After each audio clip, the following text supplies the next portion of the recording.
And welcome back, players, for the finals of our Pioneer RCQ here. On the left, we have John Goss. And on the right, we have Michael Ingram. John, like we talked about earlier, is playing his version of 80-card Urian Niv to Light. And looks like he's taking his first mulligan here. And, Michael Ingram, as we just saw, playing black-red. What's on the line here? Obviously, players have already split the top 8 credit prize amongst themselves, but winner is going to get an invite to the regional championship in Atlanta in November. So. Yep. And I know Mike has been at a lot of these trying to grind, get his invite. So be pretty cool to see him punch his ticket here and get down there. And John just is at the end of every one of these 2Ks that, we've been saying John Goss, but really it's former state champion John Goss. Right. Legacy Open champion John Goss. Yes. Mulliganing to 5 John Goss. Mm-hmm. All of these epithets apply. But so I was talking with Cameron as we were getting set up for this coverage, and I was like, well, who do you like here? And we both seem to think we would prefer to be playing Niv to Light for a variety of reasons. 5 though is rough. It looks like Mike mulligan to 6 is going to keep the 6, but John's going down to 5. It does change some of the dynamics. One of the things about the Niv deck is all of its engines are really mana intensive to continue to replace cards. So if you can't get to your initial mana conditions to start those engines going, because you're starting with too few cards before your opponent starts disrupting you, it can be a little hard to get off the ground. So this is definitely the type of game that I could see having problems for the Niv deck, but in general, I think I would prefer to play the 5-color midrange deck over the 2-color midrange deck. Agreed. Yep. And yeah, like you're saying, very mana intensive. Of course, you don't want to be the player that's mulliganing to 5. And Mike also is going to lead off with a Thoughtseize, I think I saw in his hand. So John's going to be pretty low on resources to play this first game here. 5-lander. Oh, the leveling. The other thing I'll say is the other reason I think I like the Niv deck in general, other than getting to be on the play and all these other things, is that the black-red deck is very board oriented of a mid-range, more so than some of the mid-range decks. The packs is a lot of permanents that need to stay in play, and bring to light in a lot of sweepers. So you can engineer to find a sleeper that's one-sided at one point in the game and use that to take over the board. And the black-red deck can't really afford to bring in a similar board sweeping effect in the post-board games. They have to rely on just, continuing to follow through with their game plan, because Extinction Event is such a miserable card in every other point in the game that that's one of the other edges I think Niv has in this matchup. So John leading it off with his Evolving Wild. It's going to get a Swamp, and Mike following up with a Haunted Urge of his own. One thing that the black-red deck did get that would make me maybe want to play it in the matchup is Liliana of the Veil.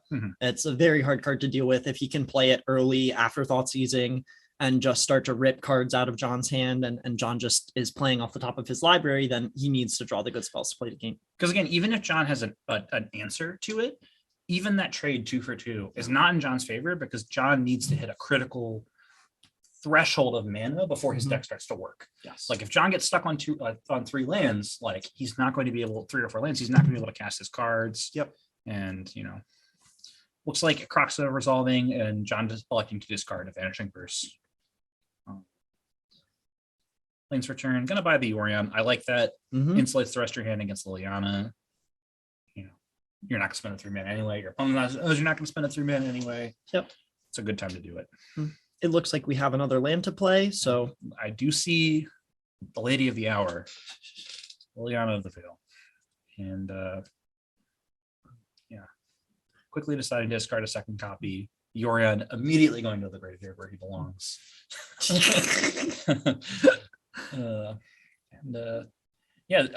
Again, but also because of the low resource count, this might be one of the first games where we're going to see John struggle to find all of his colors of mana. And in this case, we currently don't have a blue source. So even if we find a Bring to Light, it's not even that we can't cast it for 4 or for 5. We just can't cast it. You got to have blue for that one. Yep, true. So Sacred Foundry and pass for John.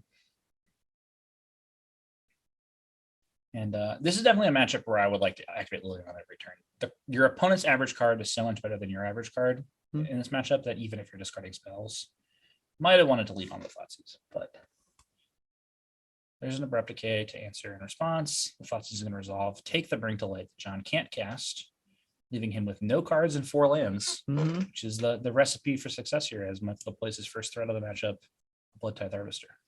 Do you think we're going 20-0 or 3-2? It's possible. I mean, I think that would require John to draw a very specific set of cards here, because just like multiple vanishing. Right. With like we can even cast Burst, we can cast Abrupt Decay, we can cast all those answers if we're not drawing Blue Source into one of our bigger spells. So I think eventually we'll see this Blood Tithe Harvester get answered, but if it gets in for 9 points of damage, that could be the game in and of itself. Yeah, and Blood Tithe Harvester comes in for 3, putting John down to 17.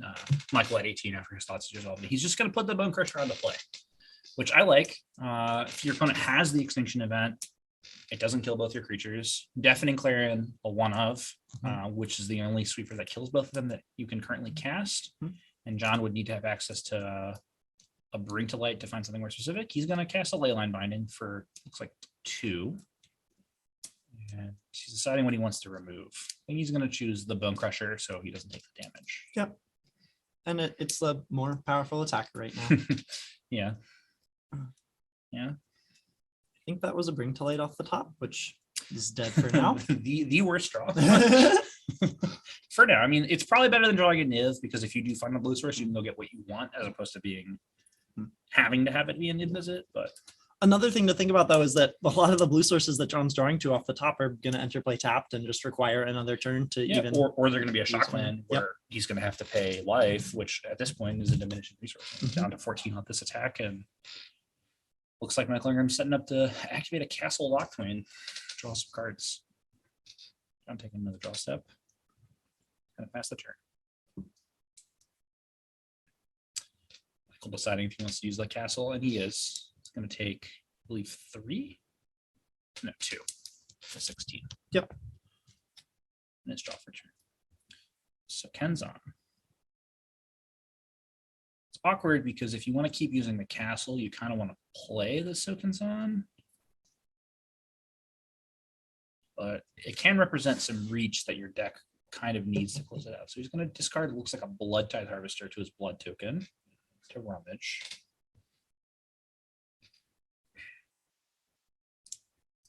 You can see he's choosing to keep Dreadbore here, as he's likely going to have to kill the first creature John plays, so you can continue to push for damage. In for 3 this turn, putting John to 11. Shocks in a Blood Crypt down to 14, and then says go, representing a Kroxa Escape. And,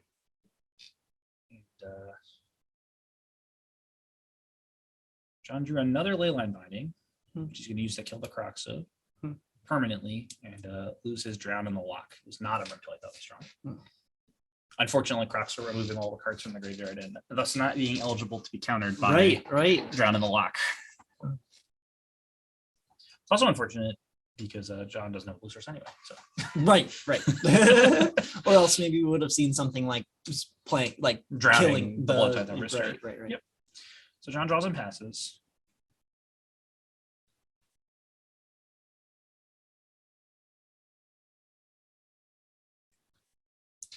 I go to combat, attack for 3.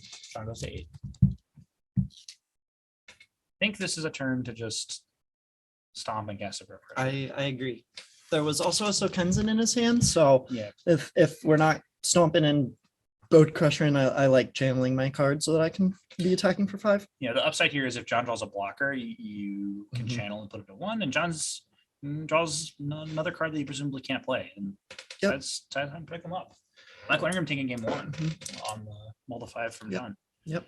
And it really was just the multi-5 there. He can't play his mana to get set up, and then is not drawing live off the top of the library to play into the game. And it doesn't matter how many little answers he has if he can't cast one of his big spells to refill eventually he's going to run out drawing off the top. Definitely a combination of that and the Liliana keeping his total resource count a little bit. Absolutely. Liliana involved both players putting like 3 total cards in the graveyard. Yep. And those are, wasn't a blue source, but I'm sure John would have loved to have been able to, have a 5th land, have access to different lines of play. So we're gonna go to sideboarding. I'm talking about Michael Ingram sideboard again. He's got the 1 Legion's End, 2 Lifebane Zombie, 2 Rending Volley, a K Command, a Damping Sphere, a Sky Sovereign, 2 Unlicensed Hearse, a Hidetsugu Consumes All, 2 Go Blank, and 2 Extinction Event. I would imagine he's got 4 cards on the table. That those are 2 Lifebane Zombie and 2 Go Blank. Although I think I want the K Command too. There it is, 5 cards, perfect. And that's probably what I'd be boarding in. And then I would be boarding out my combination of removal spells that I like the least. Got to keep a high threat density to make sure we're continuing to pressure our opponent. Lifebane particularly good in this matchup, as it attacks past all of John's creatures except for Niv Mizzet, and it can Niv Mizzet out of John's hand to disrupt him in the middle of the turn. Absolutely. So not as good as it is against the green decks, but it is relevant here and gives you. The other thing it does is even when it's not taking a card, the information that you have from resolving it allows you to sequence around some of the answers in the 4-color deck, in the 5-color deck. Some subsets of the removal spells can only target some subsets of your permanents, and you can figure out, the order you want to play your cards in, so that you eventually end up with something that they don't have an answer to. Absolutely. And then over here with John, I think we'll see these pithing needles come in and name Liliana, and the Blood Barons I like, as they have protection from a lot of what Mike has going on. And I think that's all I would be partial to bring in. I think the only card that Mike has that kills Blood Baron, he has 1 Shattersclaw Smashing if he gets to 6 mana, and he has Liliana Edicts, and that's it. Okay. Otherwise, he doesn't have a spell individually that targets obviously Double Stomp or like Stomp plus K Command. But otherwise, it's a 2-for-1, or that guy's sticking there. Yep. And very problematic card.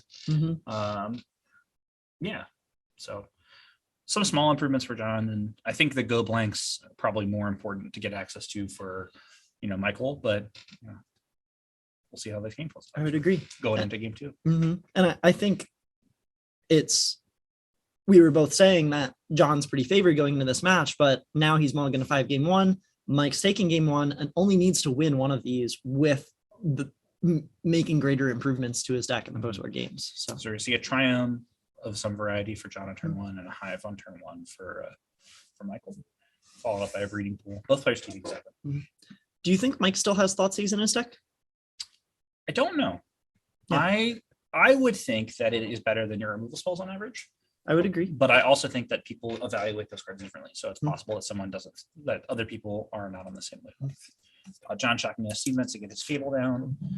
Mike developing a Blood-Tithe Harvester on his turn. And no one took a mulligan here.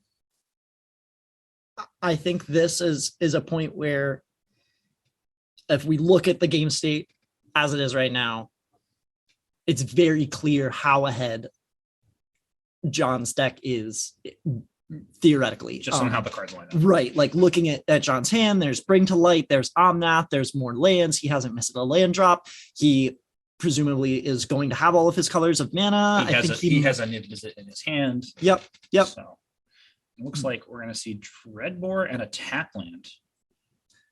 Not the combination of answers I would expect, but identifying that Dreadbore doesn't have a lot of targets and using it is probably reasonable. We're going to see this Fable come down, and I think an Omnath is going to probably resolve this turn, which is another card that's great in this matchup, as it's just a 2-for-1 by itself, even before we get to the many silly, ridiculous things that the landfall ability can do. Yes. So we're going to see a Vanishing Verse and a Niv discarded.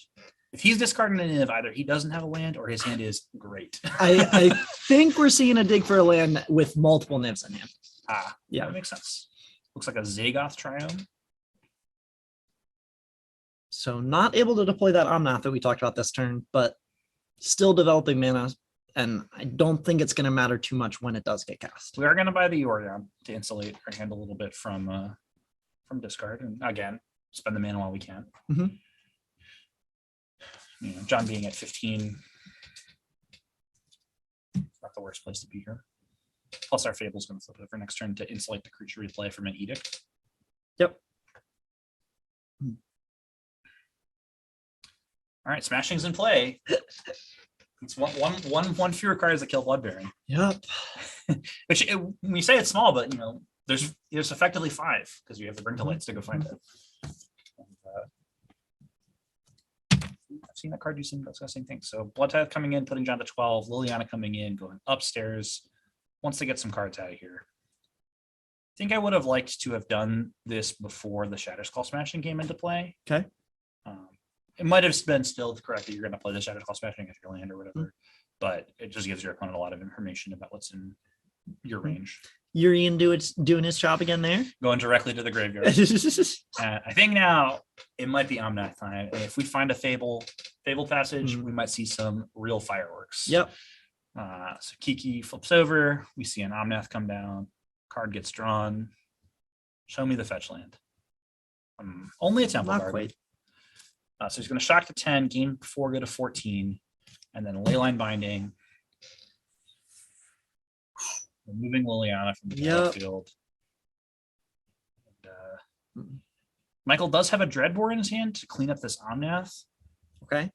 But I think John will just block with his 2/2 to trade off the Blood Tithe Harvester, and then the board's pretty stable, and John still has a Nib Visit in his hand. And we'll come down next turn. Yeah, and we watched a lot of treating go on with detention spheres and things in a previous match where Leyline Binding gets answered, but Black-Red Midrange is not one of those decks that can do that. Yeah, there's no magical Invoke Despairs or Feed the Swarms coming down that are going to potentially remove his mining. Liliana has been permanently removed. Yep. John electing to not block, taking 3 to 11. Wants to keep the reflection in play.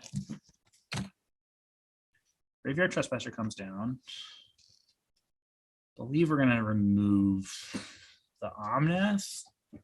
I probably would think is more annoying to get recycled with a K command than the Niv Mizzet, but Michael disagrees. Removes the Niv, drains John for 1, puts himself up to 21.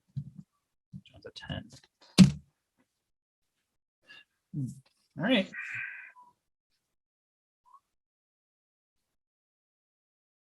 Blood Baron of Viscopa. Off the top. Off the top. Is it better to play than Niv Mizzet? I think if you have an untapped land, yes. I agree. Blood Baron has keyword not legendary, which is very important here. With the reflection still being around. I don't think I realized that. I think my brain just made that card legendary. You're so used to seeing just because one's usually enough. You don't want to commit the second one and get blown up by a sweeper. But no, you can follow up the second one. I think that's what he's trying to figure. He just looks like he has a Bring to Light as well. He's just trying to figure out what the best way to spend his 5 mana on this turn. And he's decided it's Blood Baron. And I can't blame them. Even without the land? Even without the land, it's just not, there's just not an answer because the reflection's in play. The only answer is Liliana, and that still involves trading the Blood Tithe Harvester for the reflection so that the Edict can clean it up.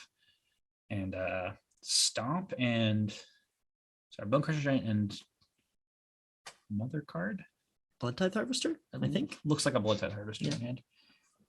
Yeah, not an answer to Blood Baron because Blood Tithe Harvester is black. And as a result, cannot target with the ability. I do like this line because the upside to this line is next turn John can attack with the Blood Baron and start gaining life back. And this also prevents the Graveyard Trespasser from making attacks this turn. I have a feeling what we're going to see is this Bone Crusher is going to get cast so that can't happen. And we can threaten to trade. And then I think John's going to cast the Niv Mizzet, and then this game is going to be very far from winnable.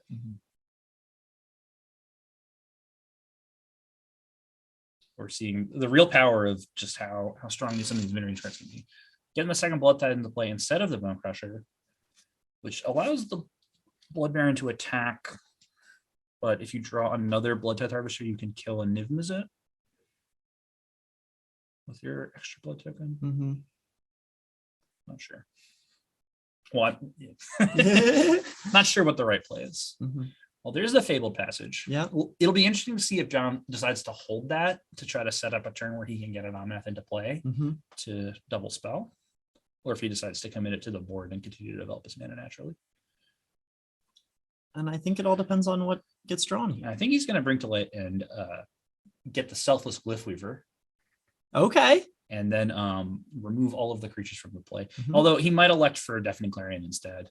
Or he might I was also thinking this. Omnath. Where you to just draw- get another Omnath, you play the Fabled Passage, you fetch the swamp. Yep, and then cast your Niv-Mizzet. Cast Niv-Mizzet Yep. for mana. Yeah, draw for my Omnath. Do you want to cut before I draw and then Trigger. inevitably shovel my deck more? Go to 14.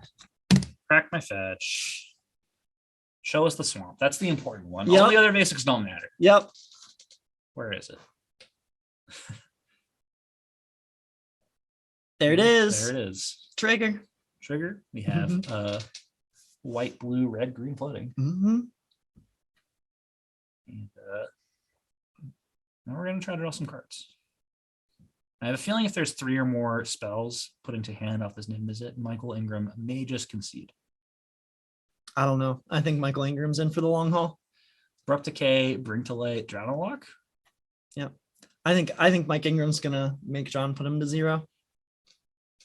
What do you think? He might take a draw 7 and concede. I think the Blood Baron putting John up to 18 and Mike down to 17 is gonna Okay. make it harder for him to piece together a way to win. Let's see what happens. We'll see. I mean, Yeah. Some people like to play it out to the end. Mhm. I prefer to preserve my life equity in situations like this where there's not. I mean, Yeah. also could have an extinction event. Mm. Could have aborted and could actually have out. We don't know. Bone Crusher Giant probably isn't it. Nope. Nope. Does that card have flying? It does not. It also doesn't kill any of the creatures in play. Mm. The Omnath can die this turn. I think is where we're going to start. Yeah. And then, yeah, I don't think we're gonna trade our Bloodtide Harvester and a Stomp to kill the Niv-Mizzet. Okay. Yeah.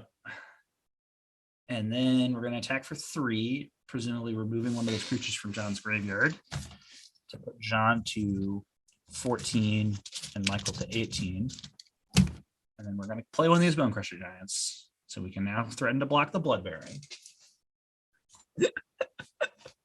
It's a plan. It's definitely not just going to get Drown in the Lock or Abrupt Decay Oh, yeah? in John's main phase. It's definitely going to make it to combat and block.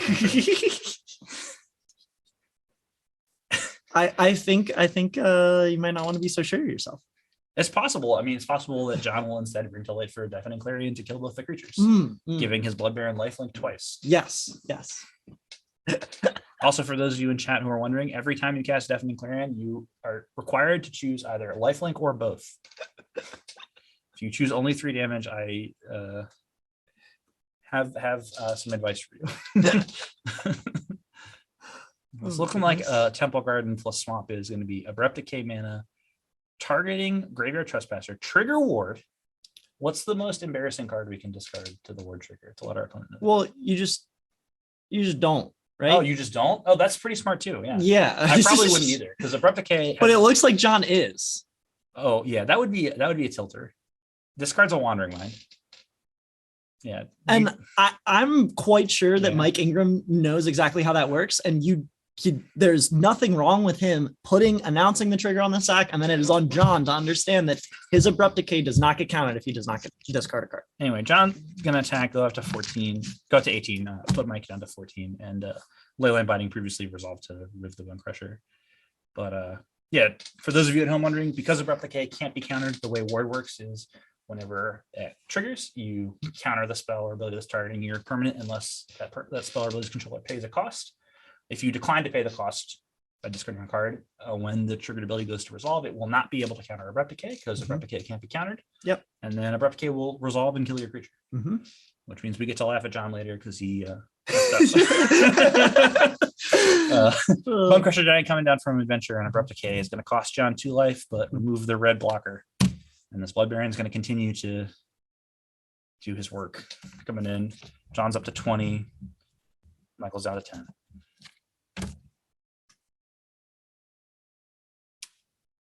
Not a lot of feedback I have at this point. I mean, like, I think literally the upside here is John hasn't deployed a second creature, so theoretically Michael can draw a Liliana and get back in this game, but John's also elected to hold his Drown in the Lock, which means I think that's the only card that's going to get drowned to lock this game. Yep.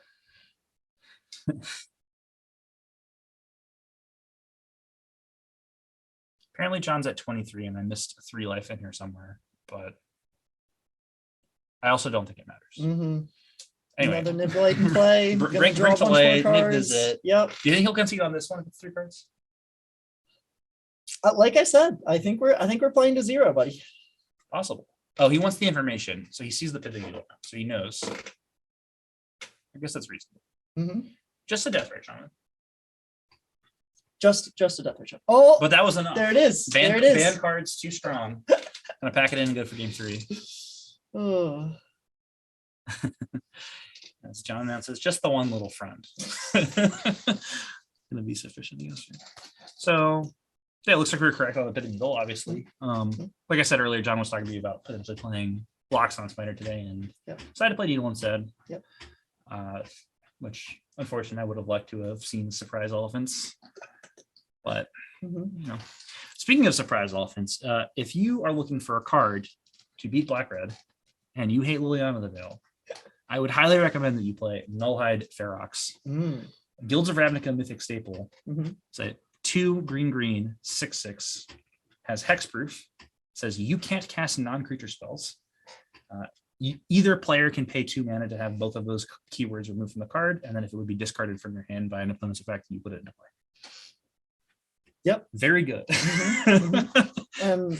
John would have chosen Lockstone Spider mainly because it gets drawn off Visit. Yep. You can actually cast it on curve a bit more reasonably, and a bunch of other considerations. Also, he doesn't need unlike other decks against black red where they actually want the 6/6 hexproof. They want the big beefy body. John just needs something to kill the Liliana.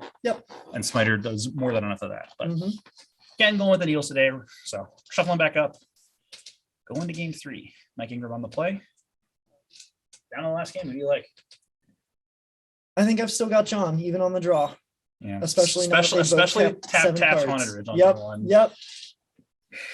Really makes it good. Gets a Zagoth Triumph down. Got a Hive of the Eye Tyrant. Open up with a Thoughtseize. John's hand is Death Ray Shaman, Abrupt Decay, Bring to Light, Zagoth Triumph, Hallowed Fountain, Forest, Sacred Fountain. Soon you just take the Bring to Light and hope your opponent draws a bunch of mediocre cards for the rest of the game. I think that's the best line you can take. I think the only other option is to take the K because you specifically are going to play Liliana next turn. Okay. So it's going to depend on what's in Mike Ingram's hand. Yeah. I think those are the only 2 choices. Let's see which one he prefers.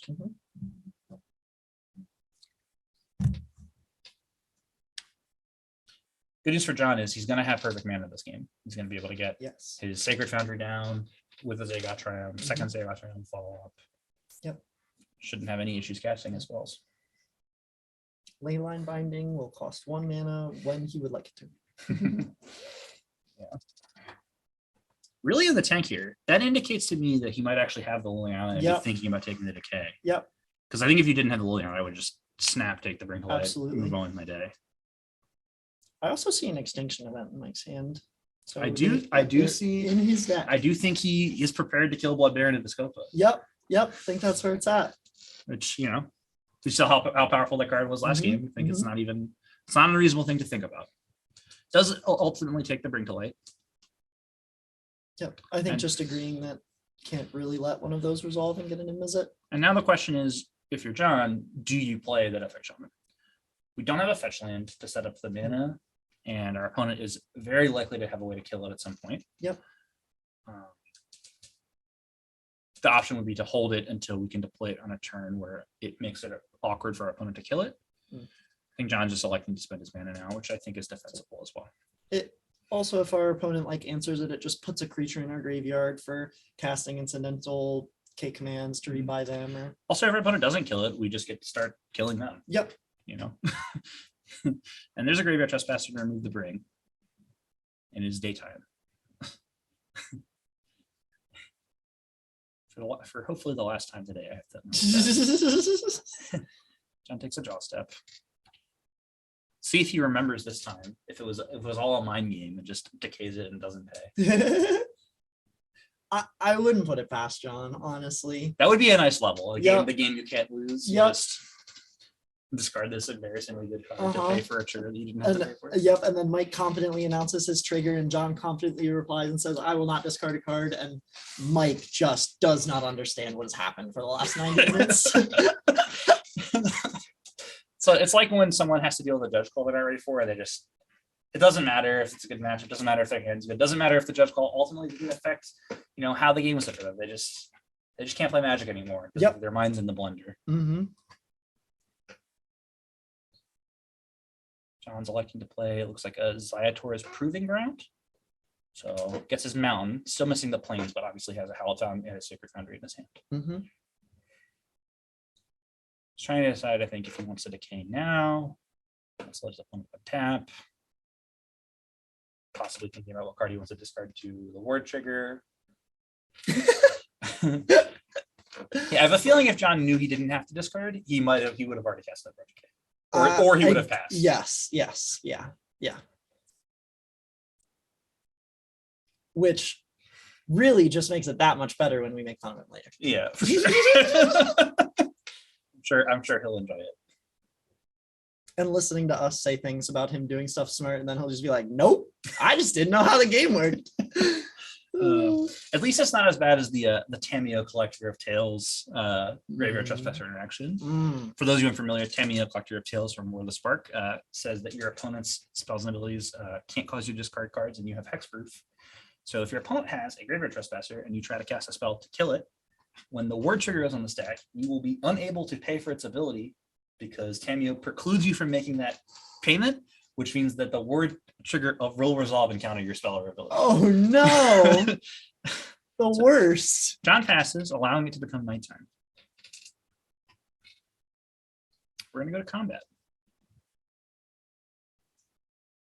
I think he's decided what card he's discarding to the Abrupt Decay. I think that's been done. Attack trigger. Not going to remove any cards. Want to keep those in our graveyard. Or he's trying to decide if he just wants to take 4 here. Which Okay. I think is also respectable. Yep. Not under an immense amount of pressure. Get the option to kill something else. A Lifebane Zombie. In play. Well, I think there's just the Abrupt Decay and Lantz in John's hand. So Well, yeah. Of course, next turn he's going to draw a on that. Of course. Yeah. Right. That's how Slice works. So I'm just going to show you. Nice 4 lands Abrupt Decay. No green creatures. I'm just going to write these down. Make sure I got the Rafine's Tower. I believe that one is. I think so. Yeah. Okay. End step. Decay this. Trigger. And he paid. No, John. Oh my god. All right. Well, we'll make sure to let him know later for you. You at home. We'll let him know. Hopefully it doesn't end up coming back to bite him, but it's tough. Tough to watch. And but just as we discussed. Oh No, no. it's for Ladies the and Death gentlemen, Ray Shaman. He knew all along. He wants the Hallowed Fountain in the graveyard. Okay. He wants the Hallowed Fountain in his graveyard so he can make mana off of the Deathrite Shaman to bring to light 4/5 off the top this turn because he's just that good at the game. We questioned it. We said he didn't know how the card worked. He knew. That's a Niv in play. Trigger on the stack. I actually can't believe I didn't see it myself. Yeah, I couldn't picture the line. Or he didn't know anyway, and this is just John Complete getting luck, lucky. yeah. You let us know at home which one you think it is. I'm gonna choose to believe it was a skilled bluff and a skilled choice. Yes. Abrupt Decay. We also got word that we're getting a little too excited in the booth, and they might have heard us. Colligan's Command, Vanishing Verse, and That's a a Bring lot to of Light. cards. That's a lot of cards. And you got to feel for Mike Ingram there because that's brutal. You played the Lifebane, they didn't have it. They ripped the Bring to Light off the top, and because they chose to pay for the Ward Trigger, they actually got to cast it this turn. And it's daytime. And it's daytime. Because that's how Bring to Light works. 2 spells, ladies and gentlemen. Wow. Oh my gosh. I think this game is going to take a few more turns before it's over. But I think John is firmly in control of this game. Yeah. has an answer to Sheldred, isn't worried about Liliana plussing, isn't worried about Liliana minusing, can block the Lifebane zombie this turn. Yep. Is still at 16. Mm-hmm. Apologies, he's actually not at 16, he's at 14 because he's shocked in the Sacred Foundry, and I'm very good at keeping track of the life totals. An attack with the Lifebane zombie. I assume he will block.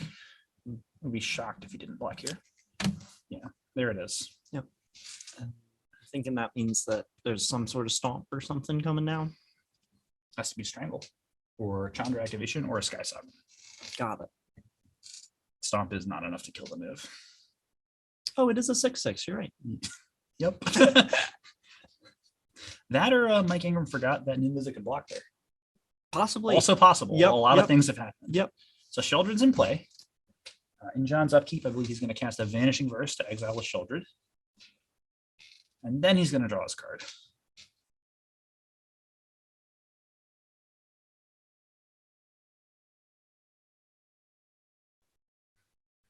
And I think also the death rate representing some life gain is going to be really hard for Michael Ingram to find an avenue to close this game out. John's ahead on cards, he's ahead on the board, and his life total should be pretty stable here. Yep.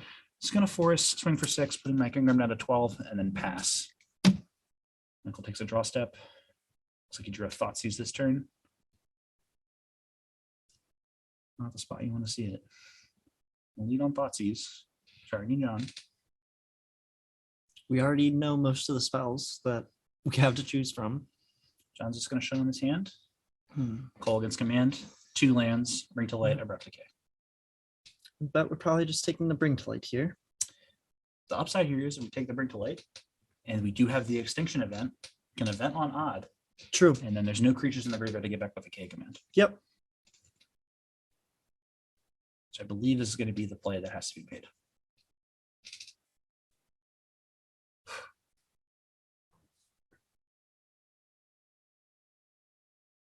Mike Ingram in the tank, trying to figure out the sequence that gets him a win here.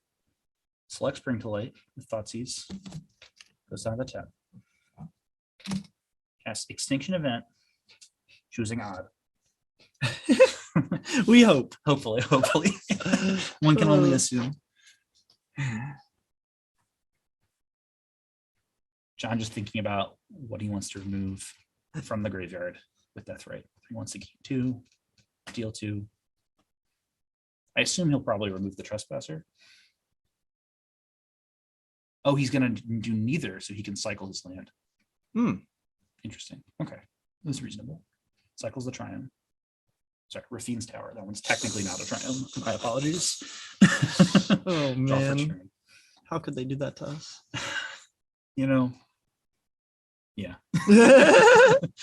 So another land and an extinction event were the 2 cards picked up by John there. John's trying to decide if it's worth playing his Woodland Cemetery, letting Michael know he drew a land for one of his cards, or if he should have played a different land. Decides to play the Cemetery. He's probably just going to put this Yorion in his hand. I would assume just pass the turn. This gives him the line of if Liliana comes down, he can call against command, returning the Yorion to his hand after discarding it to the plus. Which is exciting. Also protects his Yorion from this Thoughtseize. Although I imagine this will just take the K command. I think John might respond by choosing to have Michael discard a card and deal 2 to him. Does result in him having an Abrupt Decay and a land as his last 2 cards, and Michael with no cards. But it doesn't get attacked by Den this turn if that happens.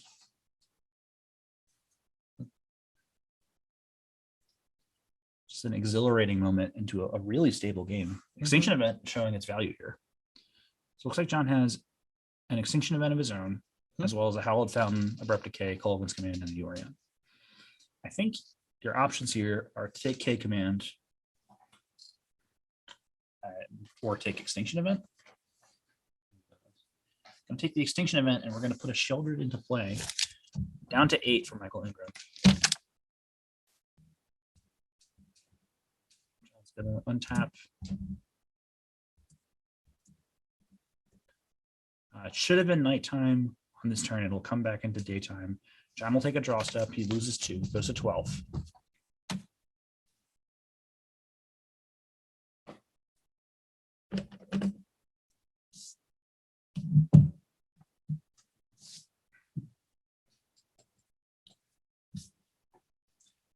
Deathrite Shaman will draw for turn. And you are down. This guy. He's going to hold this Howled Fountain in his hand to protect from Liliana. I would assume he doesn't have a lot of value in play at the moment. The Children's going to stick. Michael's going to start gaining some life. And John's on a clock. Yep. Kind of hard to block, too. Does decide to ultimately put the fountain into play. So Michael's going to draw. 10. Doesn't have great attacks here unless he has a spell, as the Deathrite threatens the double block to eat the Sheoldred.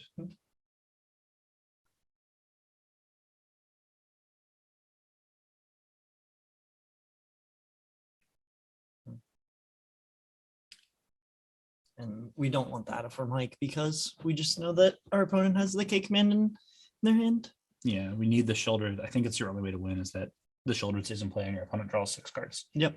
Which means I think you have to also find an answer to the Deathrite Shaman, or it's just going to start gaining life. So if draw, it's 3 mana, double red. It's going to shock the Deathrite, discard card. I think John's going to have to discard this decay because it just doesn't have any good targets, and the Clogan's command actually does something. There's the Deathrite down. Abrupt Decay in the graveyard. Tank for 4. Can't block because of the Death Touch. Drive goes to 8. I'm going to untap, draw his card, go to 6. Can't quite get a good look at it. Looks like a Fable of the Mirror Breaker. Not the card you want to have with Sheoldred in play. I think John's trying to decide if he wants to draw step K command, whether he wants to main phase K command to get the Deathrite back. It's a lot of options. I think I like shock my opponent, pick up Deathrite, play Fable. Gives you some good blocks against the Den. Prevents the Sheoldred from attacking because you can double block and trade. If you shock to 8, attack, draws the 6. Deathrite activation is lethal, actually. Is that true? So if you attack with Yorion, Michael does a 6, shocks down to 4, put the Deathrite into play, draws a card, goes up to 6, and then Deathrite activation plus flying over where Yorion is lethal over 2 turns. And you can chump with the Goblet in combat with the Fable. It's another consideration to that line. Just about deciding what he wants to do. He's going to lead on Fable. I think he's got 1 token.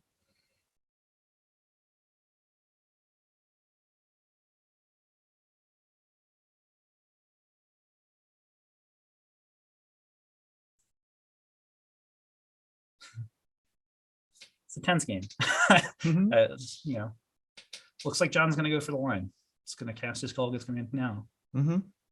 Yeah, I think the way that you mapped out the end of this game is exactly what John's thinking about as he's making his line here, and it's just time for the game to find a close.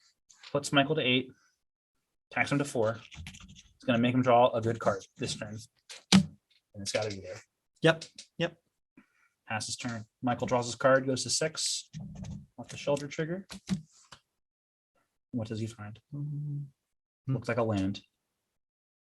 So if you animate Den, attack with everything. Deathrite blocks the Goblin token. Your Goblin token blocks Sheoldred. You take 3, go to 3. You take 2 for the Sheoldred trigger, go to 1. And attack for 4 in the air, activating Deathrite for lethal. Exactly. And if you don't play a land, you can't represent having another spell. And if you play a land, that means you drew a land and don't have a spell. So I think if Den gets activated, John Goss is going to be a regional championship qualifier champion. But we'll see if it's the Den or... There it is. Den's active. They're going to go to combat. Attacks, trigger. See if John makes the blocks. He sees the lethal one. I assume he did. Goblin token goes in front of Children. And there's the death ray in front of the Goblin token.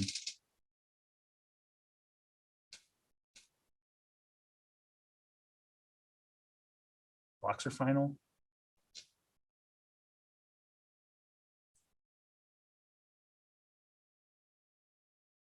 He's going to take 3. Going to 3. Goblin token's going to die. Goblin Shaman token's going to die.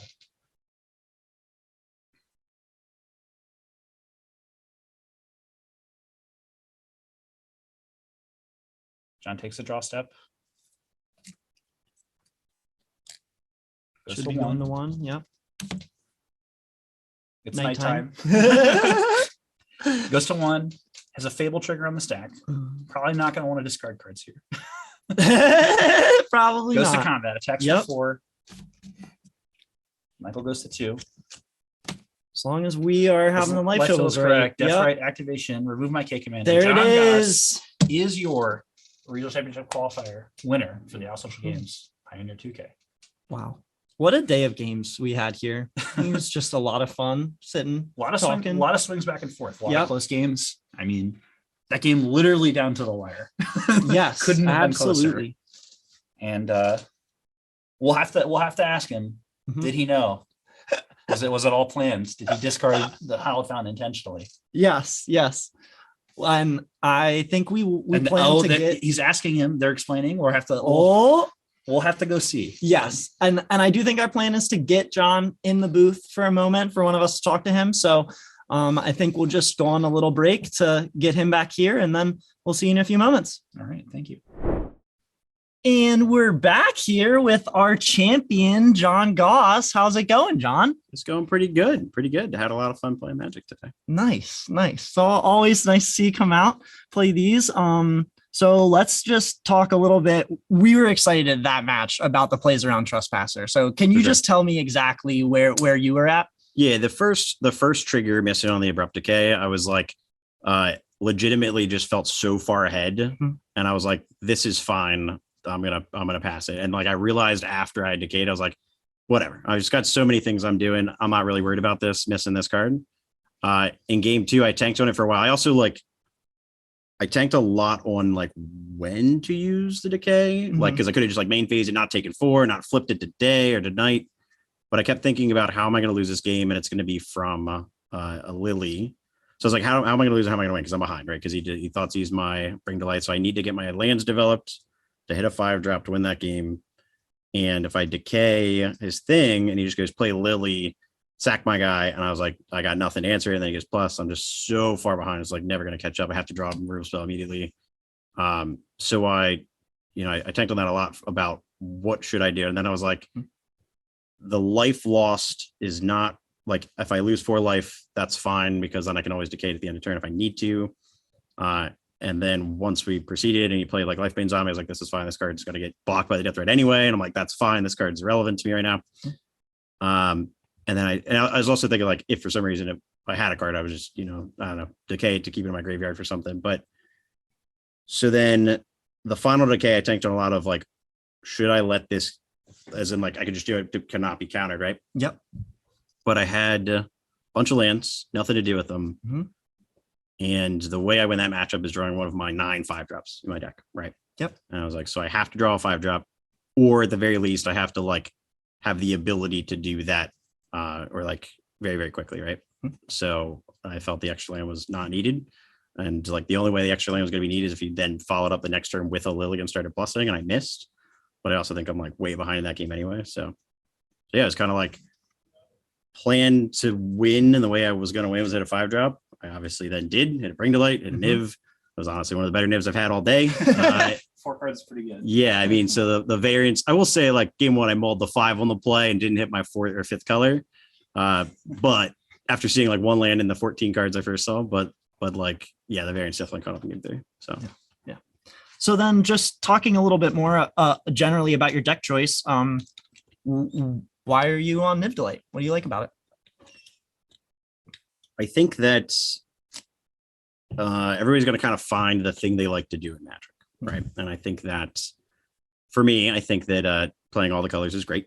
I think just like you have more interesting deck design decisions. I think Specifically, the best removal in the format right now is Vanishing Verse and Leyline Binding, if you can cast it reasonably well for 1 mana or 2 mana. And then I've played a bunch of like either Enigmatic or like these other like 4 or 5 color decks. Niv's just dumb. Like he's just, even if he's just a Mull Drifter or like even just getting 1 card, that's massive in a lot of these matchups, right? Especially like when that 1 card could just be another Niv, and then you spin again, and it's like, so I think that like if I'm gonna be playing 5 color soup of stuff, this is the thing that's the best thing to play. And I think that like I feel very well positioned in the meta about a lot of different things. I think the games are interesting. I think that like my decisions in the deck building are unique to everyone else that's playing it. So I think that, yeah, I just like getting to create my own thing. I like being a mid-range deck that goes over top of aggressive strategies and then under the control and combo elements. This one basically does that. I will say that like it does go over the top of the blue-white control decks too, but like through having cheaper elements, because you'll get tempoed out if you just rely on 5-drops. Yes, yeah. It's just I just like 5 color stuff, like saying the word block, right? Just wherever I swear to God, in that game where he's like attack with life binds, I was like, you don't know who you're attacking into.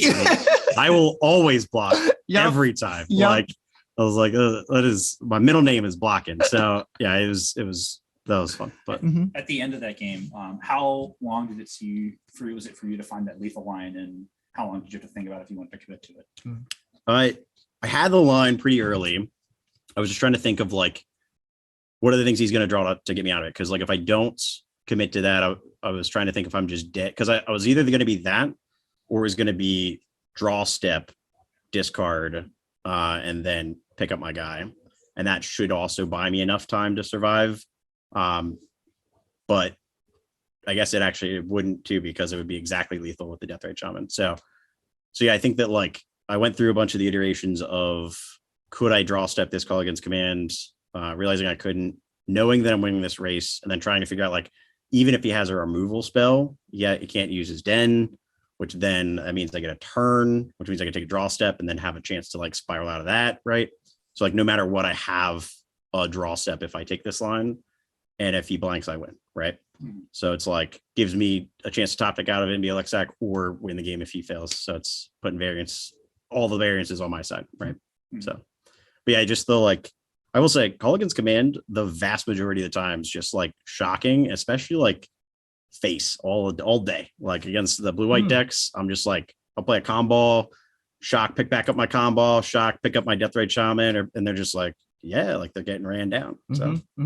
Because when we saw that in your match against Ethan, where he just had to play with the combo in play, eventually answer it. But at that point, it's just gotten 8 damage in, and you're so far ahead in the race. And chose not to cast Absorb to counter the cannonball. Needed to use the Absorb to counter something else. Yeah, the 5-drops are way more important. And that's what I was saying, like, especially in the blue-white matchup where my 3-drops apply pressure. So like that in game against Ethan, I had a Niv in my hand the entire game and I never cast it, right? It was my opening hand because he had to respect it, so he didn't counter my early stuff. Then my early stuff was winning, and then he was like, now I'm behind. So like the second he taps out for something or does a sweeper, I'm like, cool, Niv, now the game's probably over, right? But I think that like, especially combo too, right, against the control deck is on the play, you get to play it on turn 3, so they have to have censor. They can't even have veto, right? Whereas like Fable can also get vetoed. You know, that's another reason why I like Wandering Mind, is that like it's a thing you can play on turn 3, and they're like kind of awkward about it, and you get to rot their early mana, and then they have to develop while you're pressuring, right? But I'm also like, I'm the kind of Magic player that just jams into every sensor in the world too. So like I'm never expecting a Daze or sensor in my life. But and I know that this Nibzalate deck, like you said, it's one of your favorite things, and you've done a lot of work on the list. So one thing I like want to talk to you specifically about is just the mana base, because when I look at Nibzalate decks, like, and it's something that we've talked about many times, you just see a collection of one-ofs, of triomes, of other cards. And so can you just talk for a moment about how you've built your mana base? Yeah, absolutely. I think that like, I think Nibzalate gets a bad rap because it kind of feels like Commander. You get to play your fun ofs, your multicolored cards, and like most people play Gigantha, don't even play Yorion. And I think that like Magic can just be a lot cleaner than that, right? And I think that like a lot of the older mana bases, you know, like the old mana bases were like Rogran Triome and like Woodland Cemetery, and it hurt me physically to have those in a deck together, right? So one of the things I always do, if I ever play any check lands, they have to come in untapped with my triumphs, right? So I only have 3 check lands in this version because of Leyline Binding, but I still didn't want to just have all shocks to just die to the aggro decks. So like a small amount will allow me to play, and they come in untapped with all my triumphs. And then you're right. There's some mana bases out there that are using Leyline Binding. They're just like literally one of every triumph and a bunch of shocks, and it's like it feels lazy in the building to me. Whereas like I'm thinking of when am I casting the spells I want to be casting? Like I'm not playing a Ketria Triumph in my Vanishing Burst deck, right? Like I want to be able to have specifically for this, the Naya Triumph and the Bug Triumph, obviously very good together because it has both interactive sides, right? So I have 3 Naya Triumphs that you obviously want to play on turn 1, turn 2, play your Bug 1, be able to Leyline Binding 1, turn 2 with your 2 tap lands, and then proceed. So I tried to like lean into that with a blue black, so the Esper Triumph to pair with the Naya one, and then the Savoy Triumph, the Marty one to pair with the Bug one, so that like both they can lean all the directions. And then the Jund one is I was trying to do. I was thinking if I wanted to do 2 more of the 3s, but I wanted more early green sources for Caryatids, which I think that like my last mana base was all the Triumphs had to produce green because Caryatid was so important. But one of the weird things with this is I want more variety of Trilands, because if you just have like triple Naya Triland, you're like not functioning that game. And also like your Leyline Bindings are now Oblivion Rings, which isn't good.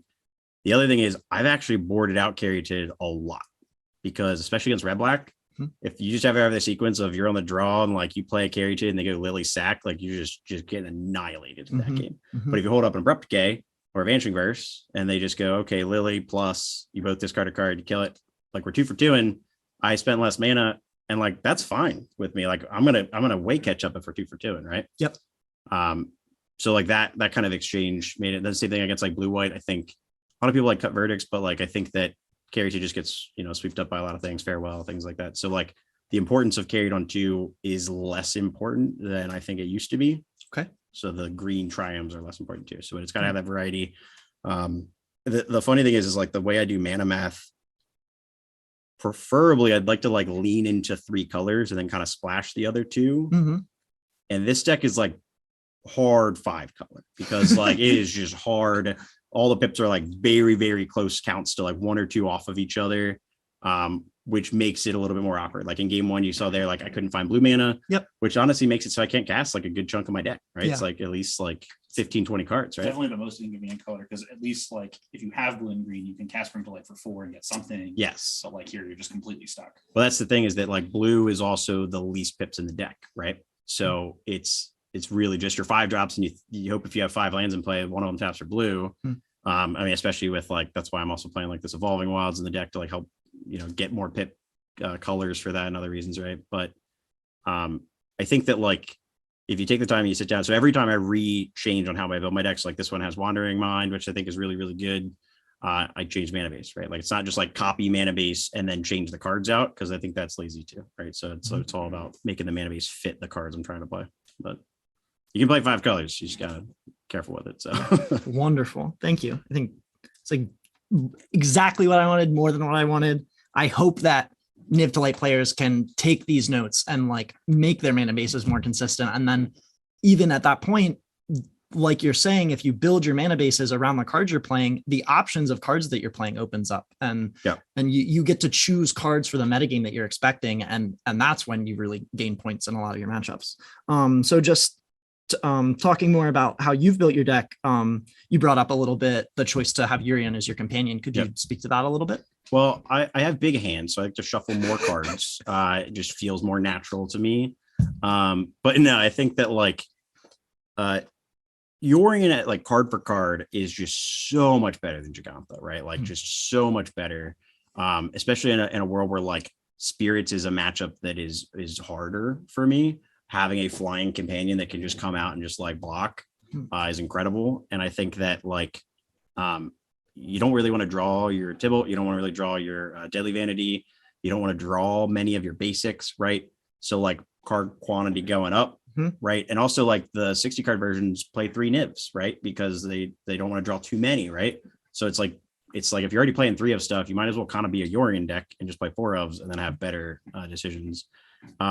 And then I think that like leaning into that, Fable has been incredible to me. And then the more recent iterations for my deck is the Wandering Mind, which is, I think, like the missing piece that I had, because it's really good. There's no other really good blue-red cards that you want to be playing with your Niv decks. It's really good to hit. It's really good against like the blue-white decks. It's really good against the combo decks, especially because post-board I'm running like Mystic Dispute, Thoughtseize, Pithing Needle now, and being able to go and get those and find those more consistently. It's also really gross to play against Spirits like 3 times a day, which is one of the harder matchups. And going Wandering Mind, pick up a Leyline Binding with my mana up, Leyline Binding your guy is nuts, right? Like you just get to clean 2 for 1 them every time, which every other Niv deck is just like hoping to find a Wrath and then they get got by 1 counterspell, right? So I think that like I want to be playing more of these cards, which is why you're in. And then all of a sudden you have a Fable, Wandering Mind deck. I said this earlier, outside that like you haven't lived until you've like Yori into Niv Mizzet, and it happens all the time. Right, like because like you might get stuck there. You have a Bring to Light and you have a Niv in play, and you're like, "What do I do? Well, I can't play another Niv in play. I'll just buy my Yorn and flicker this and just keep going." Or like you get an Omnath, play your fetch land, get your mana, buy a Yorn, and then flicker everything. And it's like that happens a lot. It's not this like magical Christmas land type of thing. So yeah, I think Yorion's phenomenal. It's also like way better than Mir, right? You're just like all the time up on so many cards. Yeah, I think it's like if you were looking for.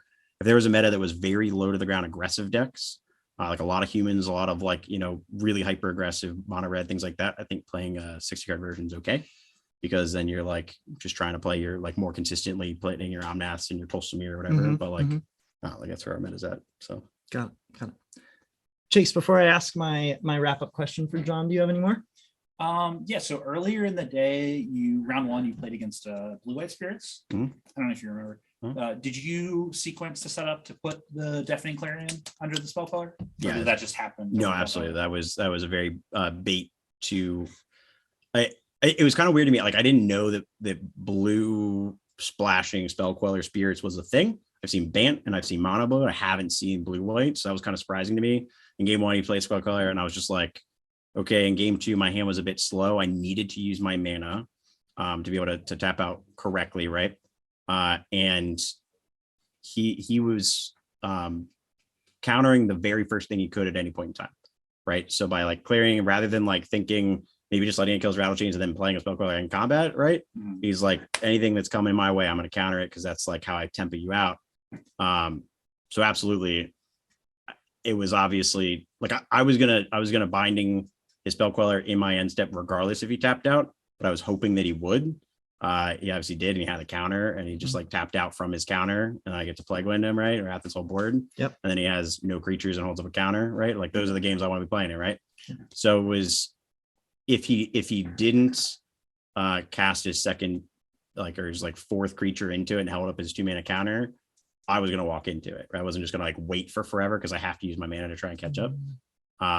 But yeah, like the first Clarion, I was like, okay, if he says resolves, I'm like, that's fine. I killed my creature 1 for 1, which I need to do with my mana. And if he doesn't, I'm gonna kill him with this. Like this is gonna be the way the game went. So yeah. Great note. Thank you, Chase. And my final question for you is, John, sometimes we get to cube together. And at the end of your cube, if you win your cube, you get to sign a card. So if this was your cube deck, if you just played Niv to Light for your cube deck, what card would you be signing today? That's a really good question. I like that question. I think that it feels sad to like sign one of my 4 of cards, right? I want it to be like the one of fun of like the Blood Baron, which I think is like fine or something like that. Or I think I know what the answer is. I would sign my Evolving Wilds probably. Yes, I love it. I love it. That's a good answer. Yeah, I was like, it's gotta be the right answer. Yeah. Pioneer Legal. Nice. Thank you so much, John. It's a pleasure talking to you. Congrats on your win. Thank you. Yeah, good luck in Atlanta. And I think we have our store manager, Berto, here to talk about some things and wrap up our stream for today. So Berto. Hey everyone, I just wanted to chime in. This is Berto here, the tournament organizer at Owl Central Games. And I just wanted to once again reiterate how grateful we are to the entire casting team, Cameron, Chase, Adam, Ryan, and a huge, insane thank you to our stream manager, Dan, who is holding it down behind the stream computer all day. I rarely saw him move in 12 hours, and he was absolutely perfect. But the man of the hour, this is the sound of me shaking John Goss's hand. I hope you go down to Atlanta and win the whole thing.